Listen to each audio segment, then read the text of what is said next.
James, this Saturday, mate, we've got a big fight, a really big fight for you, because it's a must-win for you, mate. It definitely is a must-win, yeah. We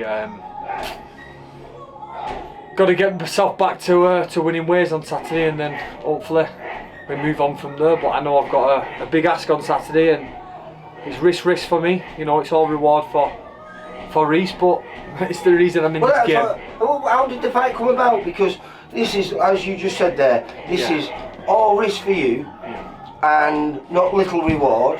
And for Reece Woods, who you're fighting, it's a massive gamble for him, but high rewards. And you know, it's all he has to do is do well in the fight and hear the final bell, and he wins in a funny sort of way. Yeah. To be fair play to Steve Woody. He said to me, "Do you want to jump on the Blackpool card?" 4 weeks ago.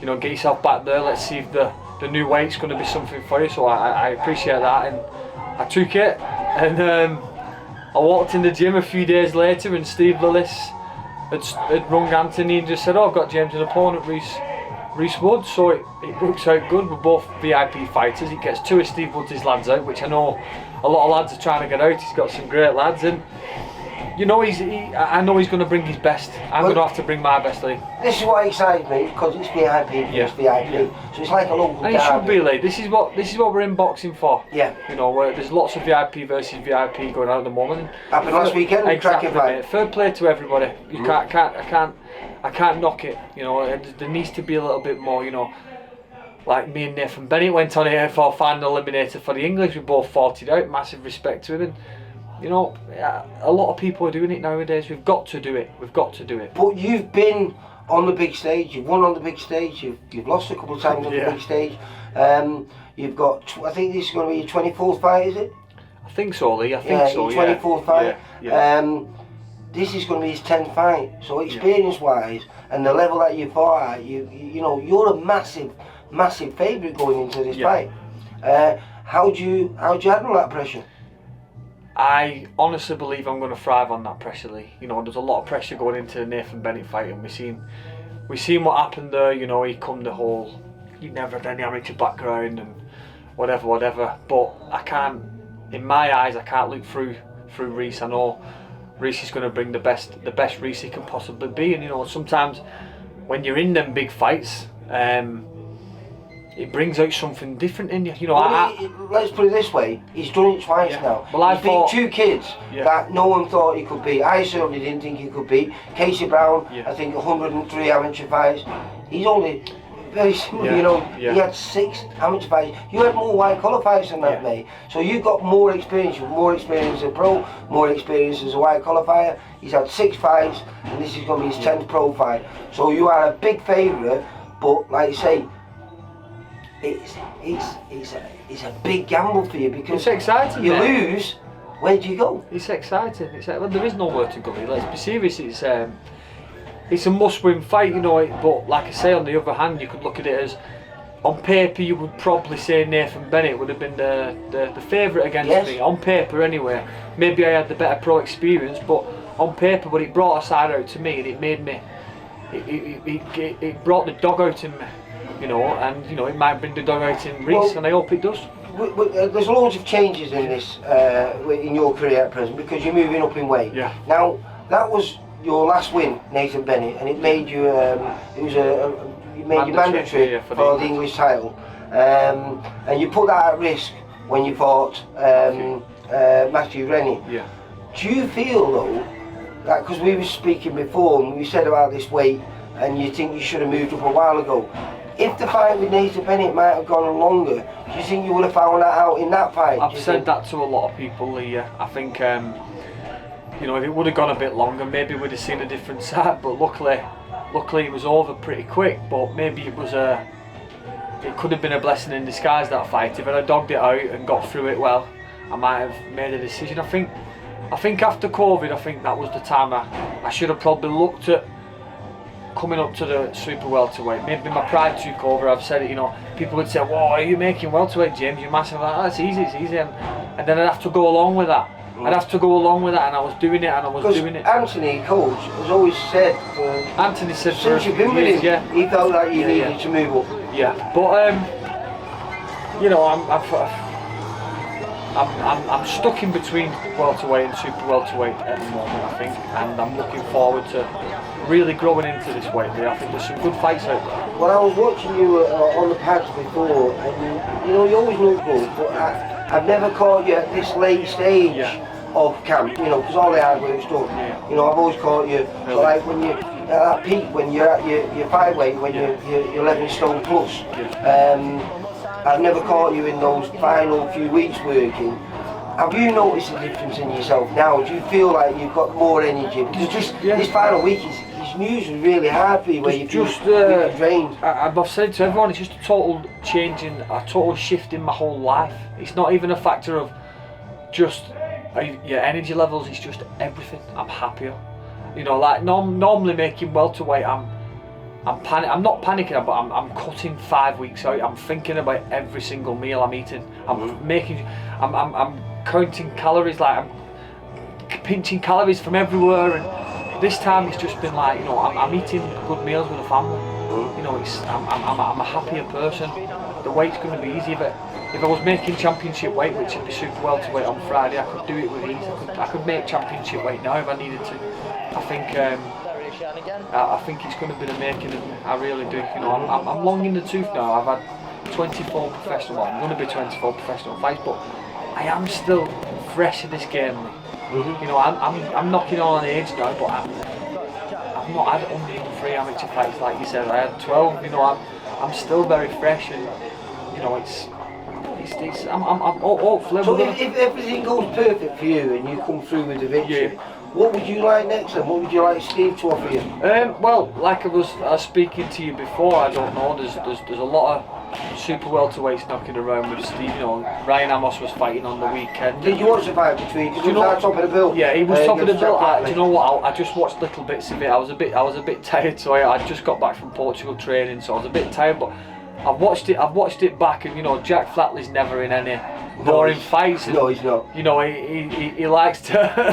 He likes to fight, and you know, sometimes I can get a few punches. Yeah, and you know, Jack's such a nice man. I really like Jack, and I don't know his plans going forward. And you know, if Ryan was there to want to fight, I'd love to fight him. But I'm guessing maybe Ryan and Jack's going to have the rematch and something like that. But there's lots of super welterweights out there at the moment. I just want to establish myself on Saturday, and then we'll look forward. I can't look past this fight, Lee. Every fight's a big fight for me, and we're gonna do well Saturday. I think you're gonna see a different side of me. I think you're gonna see the old James. You're gonna see the old James, Lee. Because I think people forget when you first kicked off. I remember it was about 2017. Mate. Yeah. Liam Griffiths, Southpaw. I think it was, wasn't it? Southpaw, and you blew us all away, mate. You blew us all away. Do you know what, Lee? It's crazy. Your debut. It's crazy when I've heard people say James struggles with southpaws, right? Because I've heard that quite a few times recently. But what people's forgetting is that I had my debut against a southpaw, and I really like fighting southpaws. It gives me angles and positioning, which I really like it. You know, Ethan James was a switch hitter, and Matthew Rennie was a switch hitter, and they might say, oh, when you went southpaw you struggled. I didn't struggle when they went southpaw. I struggled. It was self-inflicted struggle. You know, because of the weight. Well, listen. I'm not going to make an excuse that it is the weight, because we'll soon find out. Because we're fight week now. Saturday we're going to find out if it was my weight or whatever. But going off subject a little bit, you're on a card. I know you've fought at Blackpool once or twice before. It's a class venue. I've always said it. Beautiful venue. Best venue. But arguably one of our best shows, because there's 4 fights, one of them being yours, where we don't really know who's going to win. Well, listen, I know you believe you're going to win, but we don't know yet. You know, it's a great show. Good winning record, big step up for him. But like we said before, everything to gain, nothing to lose. He's got a great show though. We've got 2 heavyweights, both undefeated, fighting one another. We've got Jay Cabral in a great fight. They were down sparring the other day. Jay Cabral's class. Will Goldie, I did some rounds with Will Goldie. What a fantastic fighter he is. That's going to be a top fight, Will Goldie. I don't know much of the other guy, but I know if he takes his sparring into the ring, it's going to be a right bust up. I'm telling you. He likes to have a fight, doesn't he? And he's very strong. He reminds me of you when you in your younger days, mate. He's very strong, Will. I remember sparring with him, and he's very strong. He comes with threes and fours every time. Doesn't throw many single shots. He's a very entertainable fight, and I'm looking forward. I'm probably going to stay and watch that one because it's going to be a class fight. Class fight. Because like I say, that's the top of the bill, central area fight. We just mentioned Jacob Rowe against Josh Stanford, who got a win over your former stablemate, Joe Howarth. So he's already caused an upset on our shows. Then there's yours and Reese's Woods, which is, again, you know, you are the favourite. Yeah. Blackpool deserves them big fights. Blackpool Winter Gardens, Steve put a show on me, Box Nation, my second pro fight. I fought Kevin Macaulay. He stood out ropes and let me hit him 8 to 10 times, and I had to say to him, come on Kev, come on Kev. But it was one of the best shows I ever fought on that. There was, I don't know if you can remember, it was Box Nation. Scott Fitzgerald was on it. Yep. Jay Metcalf was on it. Yep. Nathan Gorman was just coming up, he was on it. And there was a few other, Jack Cullen was on it. There was a few other.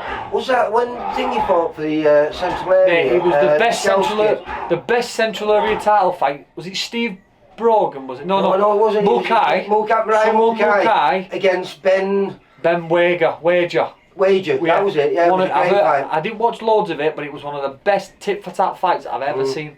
Yeah, that was it, Lee. Yeah. It was a great venue. Changing rooms are very small, very compact. Yeah. I put it up there with York Hall. I've been to York Hall once, and I put it up there with York Hall. Better than York Hall, because it's bigger. Oh, right. Yeah. Class venue. Spoiling it, eh? What's it like, eh? Class venue it is, Lee, and you know, I'm honoured to be on it. Thanks to Steve Wood for giving me the shout up, and we've got to, we're going to find out a lot about myself Saturday, Lee. You know, it seems strange that the old me went away when I started trying to get the welterweight, so we've got a chance now where we can establish myself again now. Well, listen, this is going to be a hard fight for me to watch. I'm going to enjoy it, but I've always had a lot of time for you, but I've got a lot of time for Reese. Mate, listen, it's funny you should say that. I've got a lot of time for Reese myself. You know, You've done many rounds with him. I've done a few rounds with him. I've helped him out in the gym. We've had chat, but you know, listen, this is a fight. You know, we'll do our talking afterwards. You know, we'll talk afterwards. I've got a job to do, and I am going to do the job. You know, sometimes you've just got to do what you got to do. And talk afterwards. I respect the man. I respect him a lot, you know, and you know, I just hope we put on a good show for everybody, and afterwards, me and Reese can have a chat. And we can. But before that, it's strictly business for me, mate. I've got a family to provide for, and I'm sure going to do that come Saturday night, mate. Right, well, listen, all the best for Saturday night in Blackpool at the Winter Gardens. Yes. And if anyone wants to watch it on the VIP Boxing Promotions YouTube, because I watched the show at the weekend and it was good, mate. It was good, the production, everything. Am I getting a big thumbs up for it? Please get it. You're probably better turning it on about 8 o'clock though. Turn it on about 8 o'clock because I'll probably just be walking out then. And I'm going to put a good show on, Lee.